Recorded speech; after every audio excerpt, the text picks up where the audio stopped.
ओम शांति। ओम शांति। ओम शांति।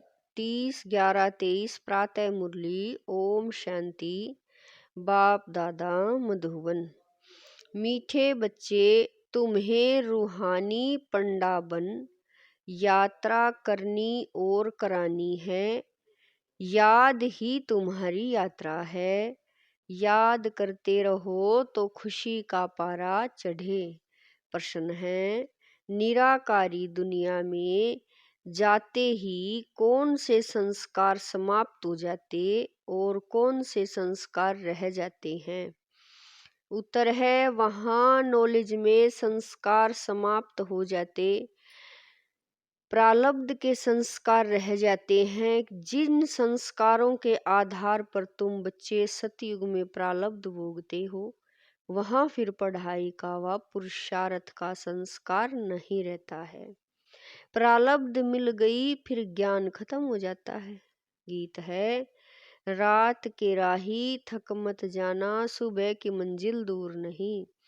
ओम शांति। यहाँ सम्मुख शिव भगवान वाच है, गीता में दिखाते हैं श्री कृष्ण भगवान वाच। परंतु श्री कृष्ण तो उस नाम रूप से सम्मुख हो न सके। यह तो सम्मुख कहते हैं निराकार भगवान वाच। श्री कृष्ण कहें तो वह साकार हो जाता है।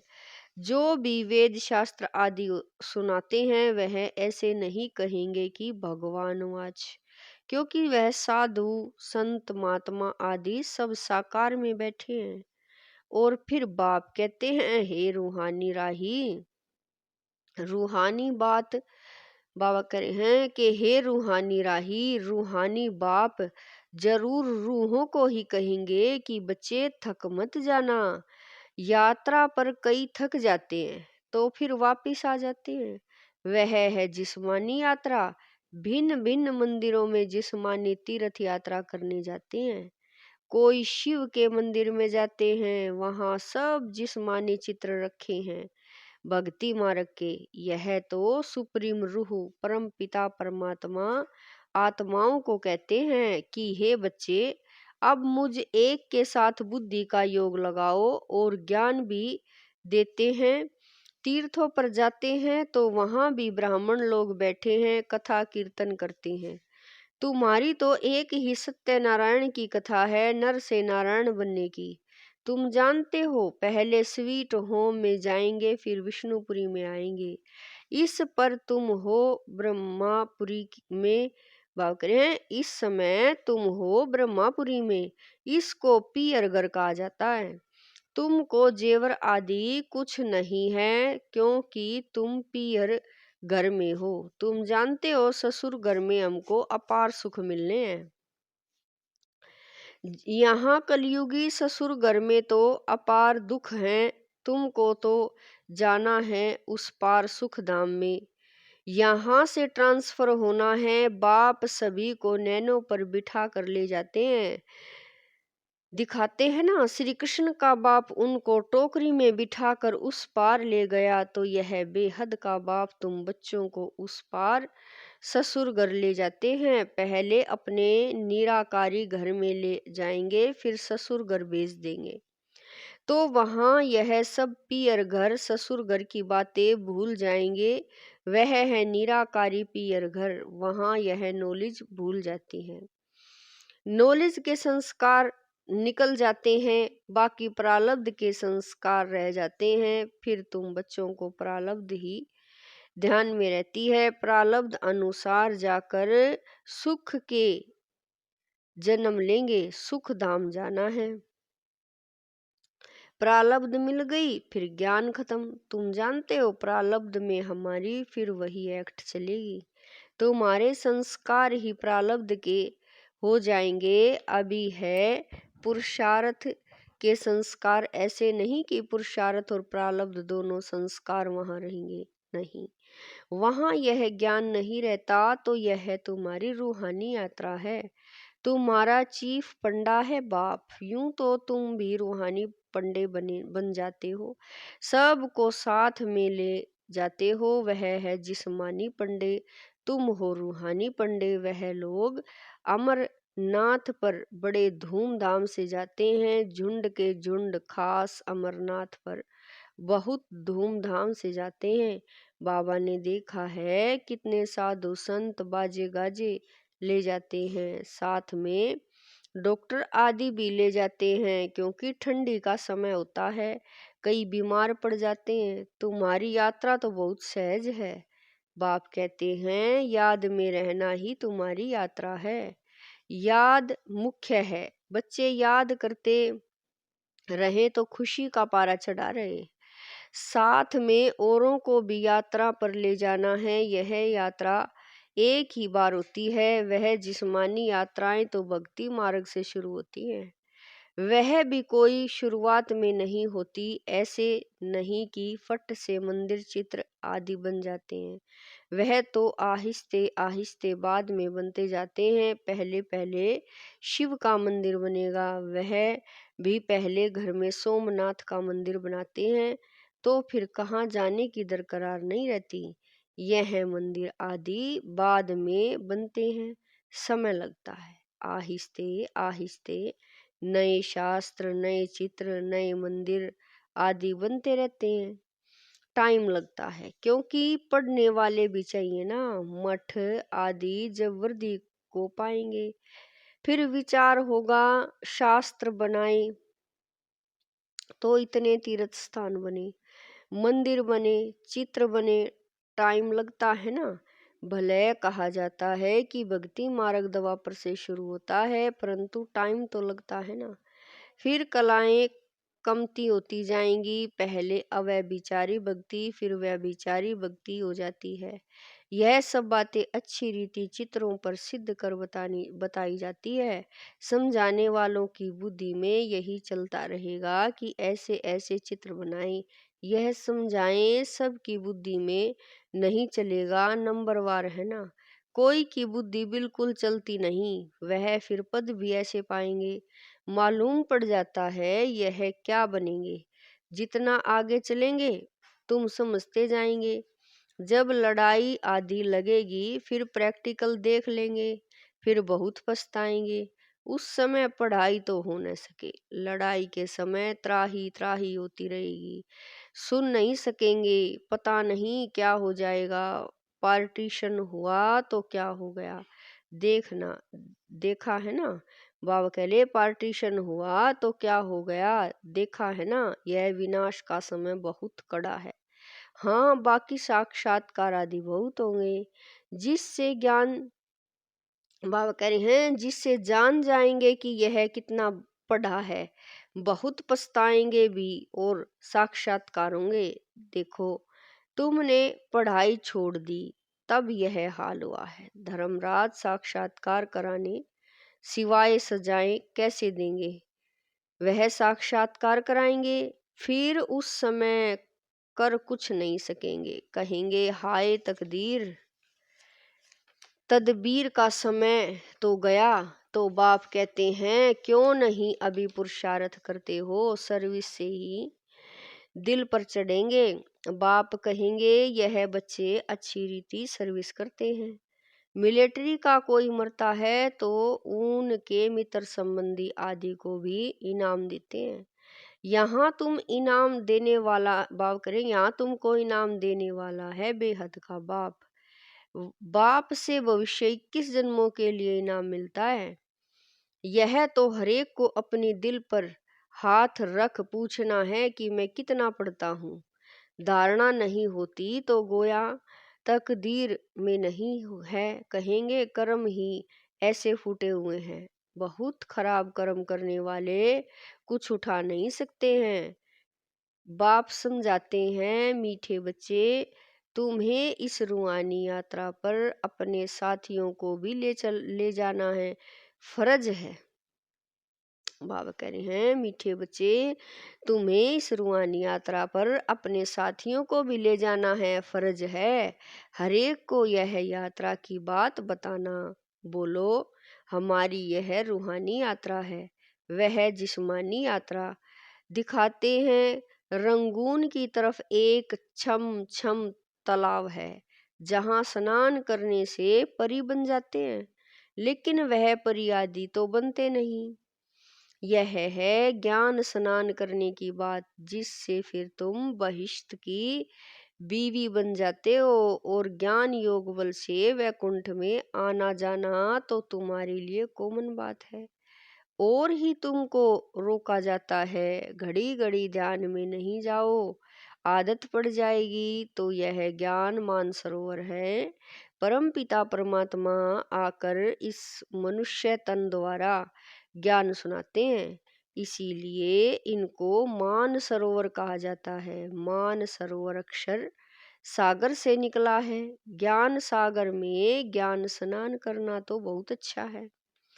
वशिष्ठ की बीवी को महारानी कहा जाता है। बाप कहेंगे तुम भी वशिष्ठ के मालिक बनो। बच्चों पर लव रहता है, हरेक पर रहम पड़ता है, साधुओं पर भी रहम आता है। यह तो गीता में लिखा हुआ है कि साधुओं का भी उद्धार करते हैं। उद्धार होता है ज्ञान योग से। तुम बच्चों में समझाने की बड़ी फुर्ती चाहिए। बोलो, तुम और तो सब जानते हो, लेकिन छाछ जानते हो। बाकी मक्खन खिलाने वाले को तुम जानते ही नहीं हो। बाप कितना अच्छी रीति समझाते हैं, परंतु किसी की बुद्धि में भी बैठे ना। बाप को जानने से मनुष्य हीरे जैसा बनते हैं, न जानने से मनुष्य कोड़ी मिसल बिल्कुल पतित है। किसी की बुद्धि में भी बैठे ना। बाप को जानने से मनुष्य हीरे जैसा बनते हैं, न जानने से मनुष्य कोड़ी मिसल बिल्कुल पतित हैं। बाप को जानने से ही पावन बनते हैं, पतित दुनिया में कोई पावन हो न सके। तो जो मार्थी बच्चे हैं वह अच्छी रीति समझा सकेंगे।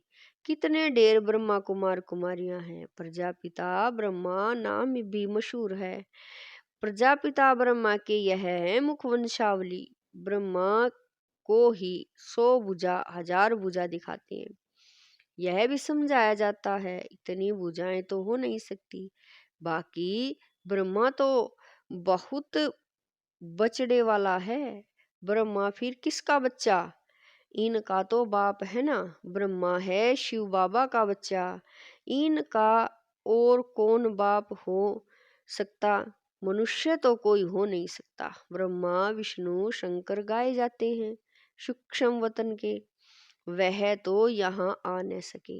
प्रजापिता ब्रह्मा तो जरूर यहाँ होगा ना। सूक्ष्म वतन में तो प्रजा नहीं रचेंगे। तो परम पिता परमात्मा आकर इस ब्रह्मा मुख द्वारा शक्ति सेना रचते हैं। पहले पहले परिचय देना है, हम ब्रह्मा मुख वंशावली हैं। तुम भी ब्रह्मा के बच्चे हो ना। प्रजापिता ब्रह्मा है सबका बाप। फिर उनसे और बिरादरियां निकलती हैं, नाम बदलते जाते हैं। अब तुम ब्राह्मण हो। प्रैक्टिकल में देखो, प्रजापिता ब्रह्मा की कितनी औलाद है। जरूर औलाद को वर्षा मिलता होगा। ब्रह्मा के पास तो कोई प्रॉपर्टी है नहीं, प्रॉपर्टी है शिव बाबा के पास। ब्रह्मा वलद शिव, बेहद के बाप से ही वर्षा मिलता है। ब्रह्मा द्वारा शिव बाबा बैठ पढ़ाते हैं, हमको दादे का वर्षा मिलता है।